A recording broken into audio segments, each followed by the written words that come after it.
C'est l'un des plus gros contresens de l'histoire de France. On a tendance à croire que le drapeau bleu-blanc-rouge a été choisi pour célébrer la liberté avec la Révolution et la chute de la monarchie. Les Français sont même connus dans le monde entier pour avoir décapité leur roi. Et pourtant, à l'origine de ce drapeau, il a également été conçu pour intégrer le roi. Aujourd'hui, comme tous les 14 juillet, on fête à la fois la prise de la Bastille de 1789 et la fête de la Fédération de 1790, un an plus tard. Notre drapeau, qui flotte partout en cette date spéciale, raconte une histoire de compromis liée à cette époque. Alors revenons en arrière. 3 jours après la révolte du 14 juillet 1789, le climat est électrique à Paris. Pour calmer les esprits, le marquis de Lafayette, à la tête de la garde nationale, aurait, selon certains historiens, proposé au roi de porter une cocarde spéciale en signe de, je cite, l'alliance auguste et éternelle entre le monarque et le peuple. On prend le bleu et le rouge, couleur historique de la ville de Paris et symbole du peuple en colère, et on glisse au milieu la couleur blanche de la royauté. Le blanc du roi entre les couleurs de Paris montre clairement que Louis XVI n'est pas mort, mais qu'il est désormais encadré et soumis à la volonté du peuple. Quand Louis XVI accepte d'accrocher cette cocarde tricolore à son chapeau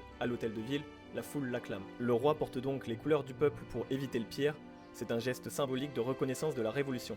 Cela sauve certainement sa vie ce jour-là, tant la foule était hostile à la base. En 1790, un pavillon national devient officiel pour la marine, mais l'ordre des couleurs est inversé par rapport à aujourd'hui. Rouge près de la hampe, bleu à l'extérieur, jusqu'en 1794, soit 4 ans plus tard, où il prend la forme que l'on connaît tous aujourd'hui. Il ne me reste plus qu'à vous dire bonne fête nationale à toutes et à tous.